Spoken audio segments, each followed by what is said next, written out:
Bonjour les amis, c'est toujours un plaisir de vous revoir tous les matins, aussi bien pour moi qu'il semble que ce l'est pour vous. Alors ce matin, je vais vous parler et je vais vous expliquer une fois de plus, puisque certains pensent que je suis guéri et que personnellement je ne le pense pas. Je pense que j'ai trouvé la manière, et je l'ai déjà dit de très nombreuses fois, de survivre un peu au cancer, mais pas de guérir du cancer. Alors, la différence est de taille, puisque il s'avère que tôt ou tard, le cancer finit par se réveiller et nous rattraper et, hélas, très souvent nous tuer. Et c'est pourquoi on parle de rémission et non pas de guérison d'un cancer. Alors, les pistes. Les pistes, il y a ce que quand je dis je, bien sûr, non, non, non, elles n'enflent pas. Ce que je peux faire, ça veut dire ce qui est à mon niveau et ce qui est au niveau de la recherche. Et là, ce n'est bien évidemment pas à mon niveau. Alors, j'ai trois pistes principales. La première, c'est réparer la mitochondrie. Vous savez ce que c'est maintenant. Et si vous ne savez pas, c'est que vous ne suivez pas bien. Hein. Alors, vous allez dans les playlists mitochondrie ou vous tapez sur Google mitochondrie et vous saurez ce que c'est. En fait, c'est la fournaise des cellules qui brûle tout ce qui est glucides, qui n'est pas utilisé et de ce fait, il n'y a pas de fermentation.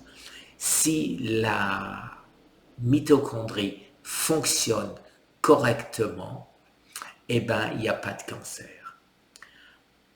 Elle ne fonctionne pas à cause des cochonneries qu'on ingère tous les jours. Et donc, au fur et à mesure, elle est détruite. Et plus on avance en âge, plus elle se détruit. Et il s'avère que les cancers en phase terminale, les gens n'ont pratiquement plus de mitochondries et donc plus aucune chance de s'en sortir. La deuxième piste, c'est bloquer la nourriture du cancer. Alors bloquer la nourriture du cancer, ça semble facile, mais ça ne l'est pas tellement. Dans la mesure où ne plus manger d'hydrates de carbone ou de sucre, c'est à la portée de tout le monde. Il faut juste de la volonté. Par contre, bloquer la glutamine que nos cellules ont besoin et qui se trouve partout dans la nourriture, eh ben, c'est beaucoup plus difficile. Voilà la raison pour laquelle je me gave de poivrons verts et de thé vert, parce qu'ils auraient la faculté de bloquer un peu la glutamine. La troisième nourriture, ce serait les corps gras. Ce serait les corps gras. Il y a des recherches là-dessus depuis 2016, même 2014, mais qui n'avancent pas terrible. Et c'est là où, personnellement, j'essaye d'aider au développement de quelque chose qui va bloquer le cancer, j'en ai déjà parlé, donc bloquer les cellules du cancer d'absorber notre gras, nos corps cétoniques. Il semblerait qu'on connaisse la manière de le faire, mais on ne sait pas encore le faire. Petite différence importante. Alors, la troisième chose, c'est l'apoptose, c'est-à-dire le suicide des cellules du cancer. Alors, qu'est-ce que je peux y faire moi? Eh bien moi, c'est difficile, il faut simplement une nourriture, essayer d'affamer son cancer, ça rejoint un peu le point numéro 2, et à ce moment-là, eh ben, le cancer réduit, réduit, réduit, et pour garder un noyau frais et fort, il détruit d'abord, il abandonne ses T-cells, c'est-à-dire ces petits soldats qui envoient les nôtres ailleurs quand il s'agit de se défendre, et il il se réduit à une peau de chagrin, mais pour redémarrer, donc dès qu'on lui en donne l'occasion. Alors, l'apoptose, je vais dans l'autre sens maintenant. Le professeur Mellen, il y a 10 ans maintenant, puisque en 2017, c'était il y a 8 ans, a découvert une méthode pour réactiver l'apoptose, c'est-à-dire le suicide collectif des cellules du cancer. Il y a 2 ans, en 2017,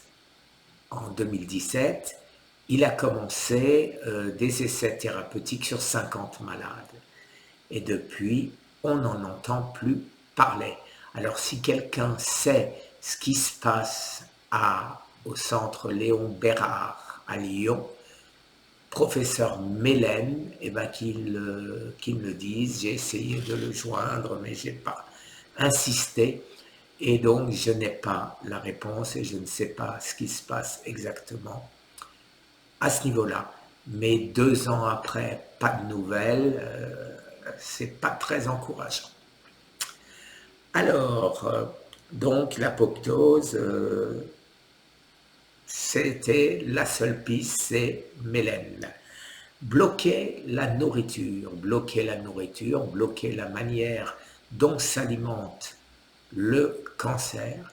Alors, je le répète, nous, on peut ne pas manger de sucre, d'hydrate de carbone, et la médecine peut bloquer.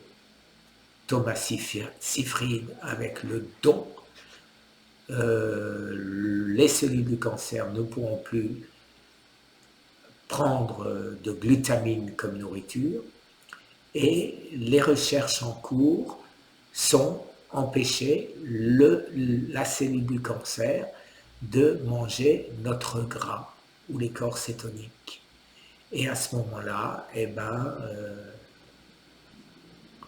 on va affamer le cancer et il devrait mourir. Il devrait mourir, mais qui sait, puisqu'on le sait, les cellules du cancer sont malignes, d'où leur nom, et de ce fait, eh ben, peut-être qu'ils trouveront à ce moment-là encore une autre manière de se nourrir, en espérant que non.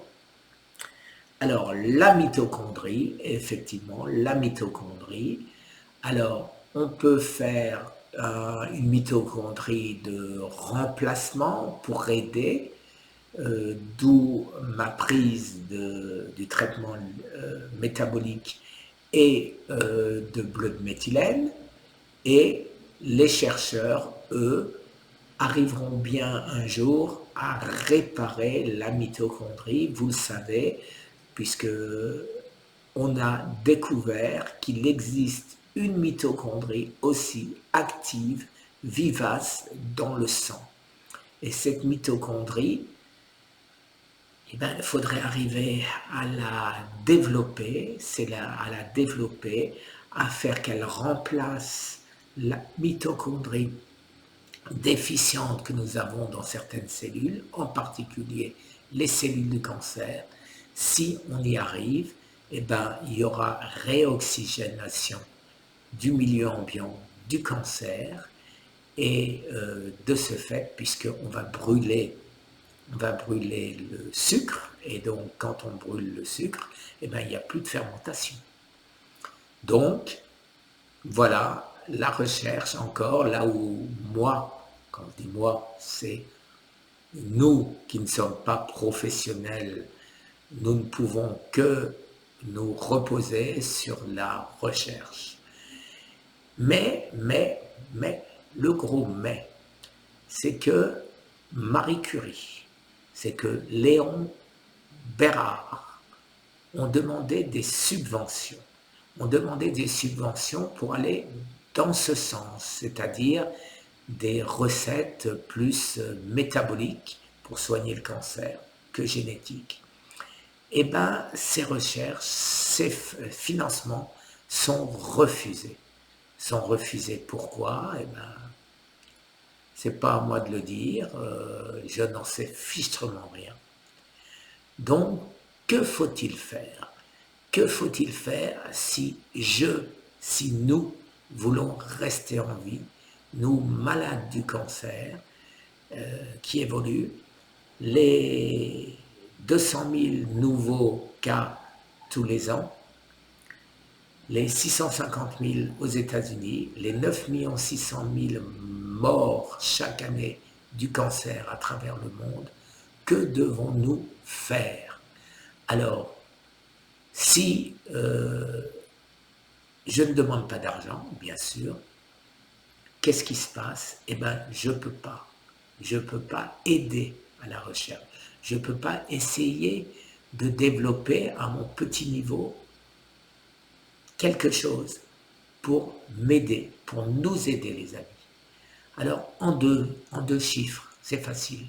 Depuis le début, j'ai fait l'association Survivre au cancer qui a recueilli 1450 euros. Un autre chiffre à mettre en parallèle, depuis que j'ai commencé, j'ai dépensé un peu plus de 25 000 euros. Pensez-vous que je puisse continuer comme ça très longtemps? Donc, eh bien sûr, on aura besoin d'aide financière. Et c'est pour ça que je cours après notre gouvernement, parce que c'est du ressort de notre gouvernement de nous aider. C'est notre droit et c'est leur devoir. Mais quand je vois qu'ils refusent à des organismes aussi prestigieux que Léon Bérard ou Marie Curie, je m'inquiète. Je m'inquiète. Voilà les amis sur cette petite vidéo qui n'est de loin pas défaitiste. Je sais comment survivre, je veux donner au monde ce que j'ai découvert pour survivre, mais il faut passer à l'étape au-dessus. Il faut guérir du cancer. Et là, je ne peux pas le faire tout seul. Merci les amis, une excellente journée. Au revoir.